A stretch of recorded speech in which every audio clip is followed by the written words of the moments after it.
Assalamualaikum warahmatullahi wabarakatuh. Kami dari kelompok 21 PPB 48. Dalam video kali ini kami akan mempresentasikan terkait tugas besar pengantar komputer dan software kedua, di mana tugas besarnya itu membuat program berdasarkan program studi masing-masing. Nah, studi kasus yang kami ambil dalam program PKS kali ini yaitu dengan program arsip data kependudukan, di mana tujuan dari program ini yang pertama itu menginputkan data pada program, kemudian yang kedua program menginputkannya atau mengekstensikannya ke dalam bentuk CSV yang mana turunan dari Excel. Sebelum itu izin share. Nah, ini merupakan coding dari program, dimana pertama untuk membuat program ini kita harus mengetahui tools dari software yang kita gunakan. Pada kesempatan kali ini kami menggunakan software Dev C++, di mana software ini merupakan software basic dalam pembelajaran programming atau coding dari C++. Nah, jadi sebelum itu kita harus mengetahui juga bagaimana cara pembuatan file dalam software C++. Untuk membuka file baru, kita bisa melakukan Ctrl N dan atau membuka dengan icon yang ada di bagian sini. Nah, kemudian untuk itu sebelumnya kita juga harus memahami fungsi-fungsi dari header yang ada pada program C++. Nah, pertama itu untuk header yang digunakan pada program kali ini, yang pertama itu ada header diastring, di mana header diastring ini digunakan untuk standarisasi input dan output dalam perintah. Nah, kemudian yang kedua itu ada header conio, di mana header conio ini digunakan untuk membuka antar muka atau halaman dengan get buka kurung dan tutup kurung. Nah, kemudian ada header Windows, di mana header Windows ini digunakan untuk sistem operasi. Nah, pada program kali ini sistem operasi itu ada dua, base screen dan juga font color. Nah, yang keempat itu ada header string, di mana header string ini berfungsi untuk manipulasi string, dan yang terakhir itu ada header fstream. Header fstream ini atau file stream ini digunakan untuk membaca dan menuliskan ke dalam file dalam bentuk ekstensi apapun, bisa kita edit nantinya. Nah, tapi dalam program ini kami sepakat menggunakan ekstensi CSV yang mana merupakan turunan dari Microsoft Excel. Nah, kemudian setelah menuliskan header dari program, kita menuliskan using namespace standar, di mana using namespace ini digunakan untuk input dan output. Nah, setelah itu kita juga menggunakan struktur data. Fungsi struktur data ini itu untuk memudahkan ketika pemanggilan data, karena di sini kita menggunakan banyak data atau input dan input output yang digunakan, jadi agar lebih mudah dalam pemanggilan datanya kita menggunakan struktur data. Yang pertama itu ada struktur data daerah, di mana untuk mengelompokkan data-data daerah yang terdiri dari kelurahan, kecamatan, kota, kabupaten, dan juga provinsi. Nah, dalam sistem ini menggunakan sistem array. Kemudian yang kedua itu ada struktur data surveyor atau pensurvey, di mana isian dari struktur data ini itu nama dari penyurveinya atau surveyornya dan tanggal surveinya, dan kemudian instansi asal penyurveinya. Nah, ini sama prinsipnya dengan struktur data yang pertama, tapi di sini menggunakan string. Kemudian yang ketiga itu ada struktur data dari kependudukannya. Nah, di sini menggunakan long list. Kenapa menggunakan long list? Agar ketika pengusaha penginputan data ini tidak dibatasi dan dibatasi, jadi menggunakan long list. Nah, kemudian ada nama, agama, status perkawinan, pekerjaan, tempat tanggal lahir, tanggal alamat, ini menggunakan sistem array. Jadi digunakan ketika nanti penginputan datanya. langsung saja ketika sudah menuliskan semua struktur data yang ada pada bagian programnya tadi, kita langsung menginputkan integer main di sini. Integer main ini awal permulaan untuk memulai dari programnya. Nah, di sini juga kita memasukkan integer menu karena nanti akan digunakan pada opsi untuk menginputkan pilihan menunya. Kemudian ada charnik juga.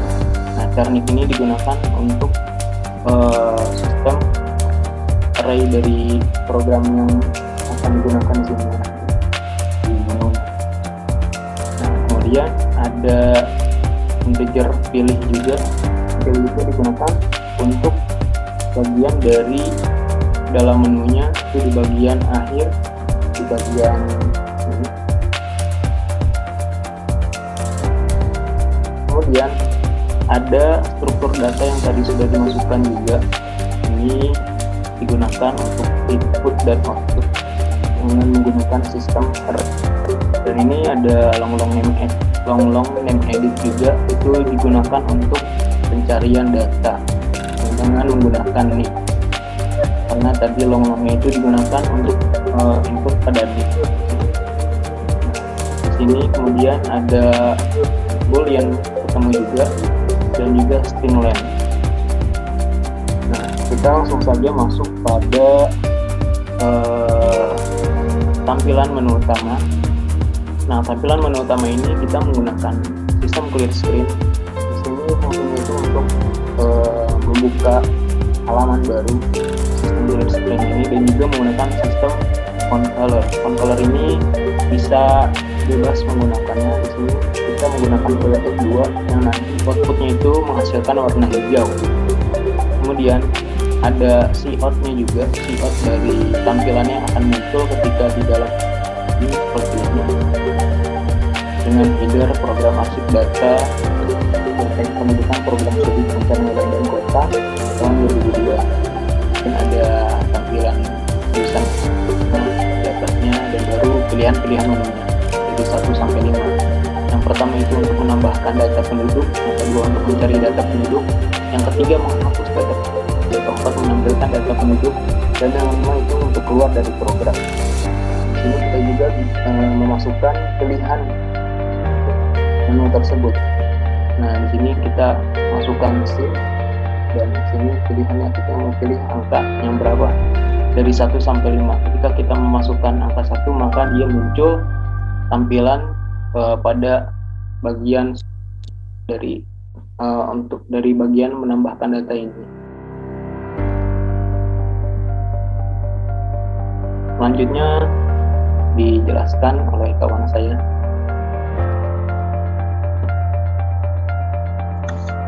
Pada menu pertama itu menggunakan percabangan. Yang pertama itu membuka garis baru. Yang kedua itu menuliskan data yang ingin kita cari. Selanjutnya, jika file tidak bisa dibuka, maka program akan menunjukkan file tidak bisa dibuka. Selanjutnya akan di refresh atau clear screen. Selanjutnya ada judul kami yang ialah program arsip data survei kependudukan program studi perencanaan wilayah dan kota tahun 2022. Selanjutnya ada scene ignore, itu untuk memasukkan data surveyor. Itu ada deadline, scene surveyor itu memasukkan nama surveyornya dan tanggal dan instansinya. Habis itu selanjutnya disimpan datanya. Selanjutnya kita masukkan database data penduduk. Yang pertama masukkan nick, nama lengkap, agama, status pendidikan, status perkawinan, pekerjaan, alamat, tempat tanggal lahir, kelurahan, kecamatan, kabupaten, provinsi. Lalu disimpan datanya. Jika data tidak bisa dibuka, maka program akan menunjukkan tidak dapat membuka berkas. Yaitu selanjutnya ada 2 pilihan. Yang pertama, kembali ke menu utama. kedua keluar dari program.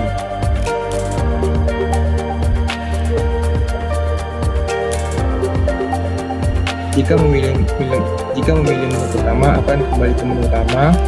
Jika memilih menu kedua akan keluar dari program. Yang kedua selanjutnya ada menu kedua ialah percabangan atau perulangan. Yang pertama membuka garis baru, setelah itu mencari data yang telah disimpan di menu pertama. Setelah itu kita mencari data, apabila tidak bisa dibuka, program akan menunjukkan tidak bisa membuka berkas.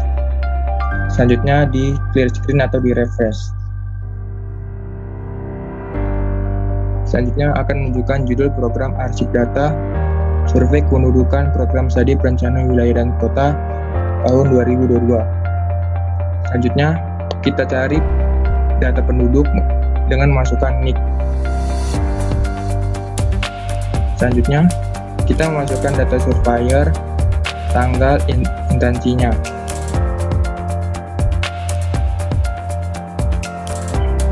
Setelah itu kita masukkan nama penduduknya sampai ke provinsi. Lalu ada go to menu, itu jika datanya tidak dapat ditemukan, maka program akan menunjukkan data yang Anda cari tidak ditemukan. Lalu ada dua pilihan. Yang pertama, menu ke-1 kembali ke menu utama, yang kedua ada keluar dari program. Jika memilih menu pertama, kembali ke menu utama. Jika memilih menu kedua, keluar dari program.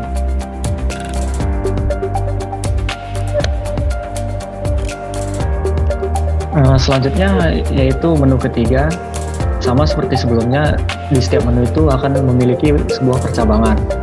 Nah, pada saat menu ketiga ini akan terjadi clear screen lagi seperti menu-menu sebelumnya dengan menampilkan program arsip data survei kependudukan program studi perencanaan wilayah dan kota tahun 2022. Nah, pada menu kita yang ketiga ini akan bertujuan untuk penghapusan data penduduk pada database. Nah, pada saat menu ketiga ini kita akan memasukkan NIK untuk menghapus data yang ingin kita hapus. Nah, pada saat ingin menghapus akan terjadi fungsi for, yaitu fungsi perulangan serta percabangan if. Jika NIK yang kita masukkan itu ketemu, maka data tersebut akan berhasil dihapus dan akan muncul dua pilihan menu. Yang pertama itu kembali ke menu utama, dan yang kedua keluar dari program. Jika memilih nomor 1, dia akan kembali ke menu utama, dan jika memilih nomor 2, dia akan langsung keluar program.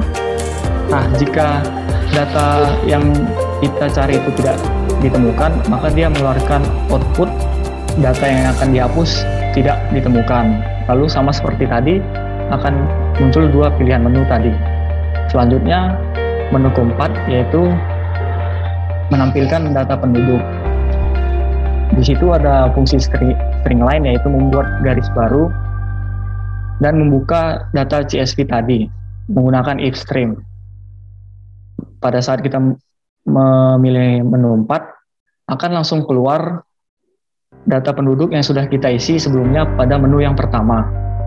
Mulai dari surveyor, tanggal, instansi, NIK, nama, agama, status perkawinan, pekerjaan, tempat tanggal lahir, tanggal alamat, kelurahan, kecamatan, kota ataupun kabupaten, serta provinsi. Setelah menampilkan data penduduk tersebut, akan kembali mengeluarkan dua pilihan menu, yaitu satu kembali ke menu awal, dan kedua keluar dari program. Jika memilih nomor 1, maka akan kembali ke menu utama, dan jika memilih nomor 2 akan keluar dari program. Berikutnya akan ada tampilan menu jika kita memilih untuk keluar, yaitu akan tampil terima kasih, data sudah tersimpan, sampai jumpa. Selanjutnya yaitu menu yang terakhir, menu yang kelima. Menu yang kelima ini adalah menu untuk langsung keluar program. Pada saat kita memilih menu 5 ini, kita akan langsung ditampilkan perkataan terima kasih, data sudah tersimpan, sampai jumpa. Baik, Jadi untuk coding program arsip data kependudukannya kurang lebih seperti itu. Kemudian ketika di running maka tampilannya akan seperti ini. Nah, alur untuk penggunaan program ini, yang pertama yaitu kita bisa memilih menu di antara 1 sampai 5. Nah, jadi untuk menambahkan data kita bisa menggunakan menu yang pada nomor 1.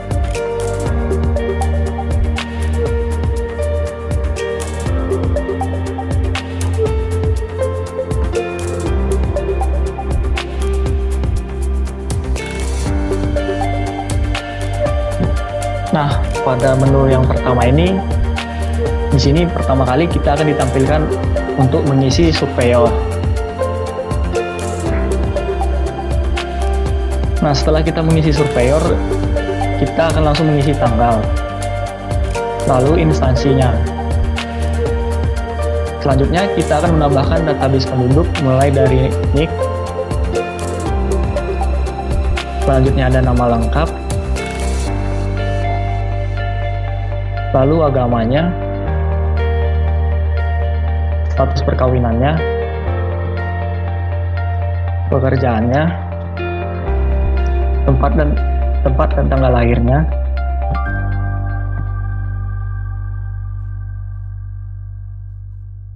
alamat dia tinggal,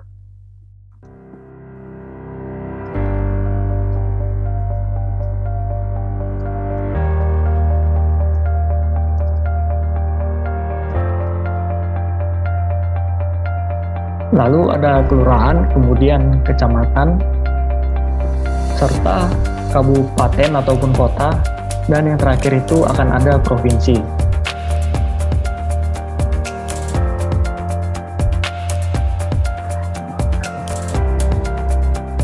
Nah, setelah itu akan ada 2 pilihan menu, yaitu yang pertama kembali ke menu utama, atau yang kedua keluar dari program. Nah, jika kita memilih nomor 1, maka kita akan kembali ke menu utama lagi.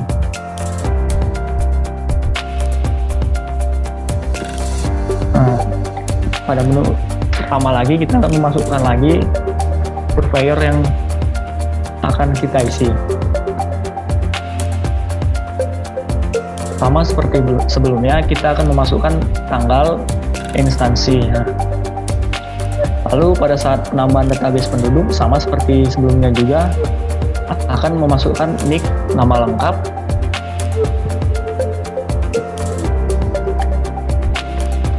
agamanya, status perkawinannya, tempat dan tanggal lahirnya, serta pekerjaan,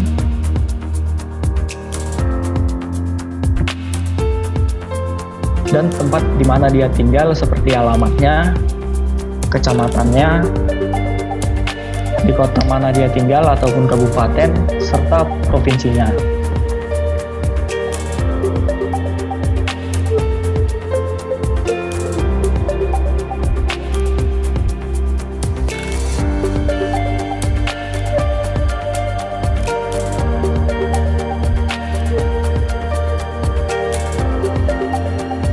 Selanjutnya kita akan menuju ke menu yang nomor 2, yaitu mencari data penduduk. Nah, pada pencarian data penduduk ini, kita akan diminta untuk memasukkan NIK untuk mencari data yang sudah kita isi sebelumnya pada menu yang pertama.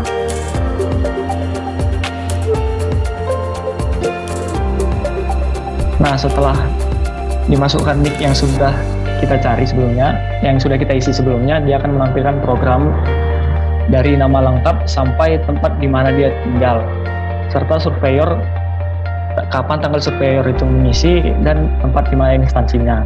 Lalu sama seperti sebelumnya akan menampilkan 2 pilihan menu. Yang pertama kembali ke menu utama, dan yang kedua keluar dari program.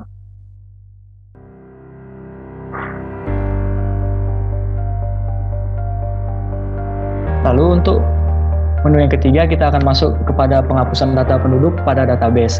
Sama seperti pada menu 2, di sini kita diminta untuk memasukkan NIK untuk menghapus datanya. Nah, setelah berhasil dihapus data, akan muncul kembali 2 pilihan menu, yaitu kembali ke menu utama dan keluar dari program.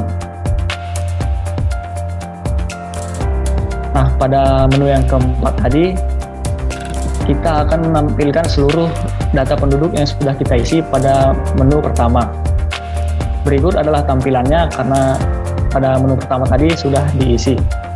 Dan langsung akan tampil pada menu keempat jika kita memilih menu 4.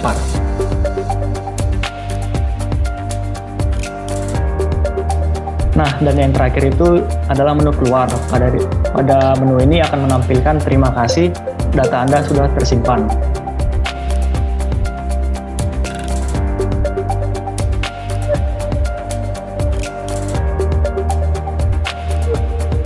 Berikut adalah data penduduk yang sudah diisi melalui program C++ tadi.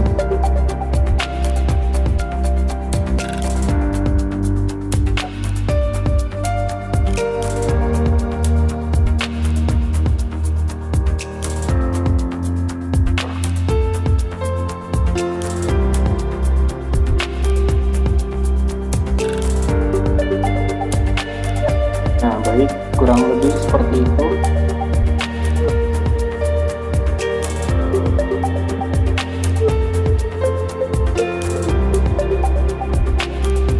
Sekian pemaparan dari tugas besar kami dari kelompok 21 tentang program arsip data survei kependudukan perencanaan wilayah dan kota tahun 2022. Sekian dan terima kasih.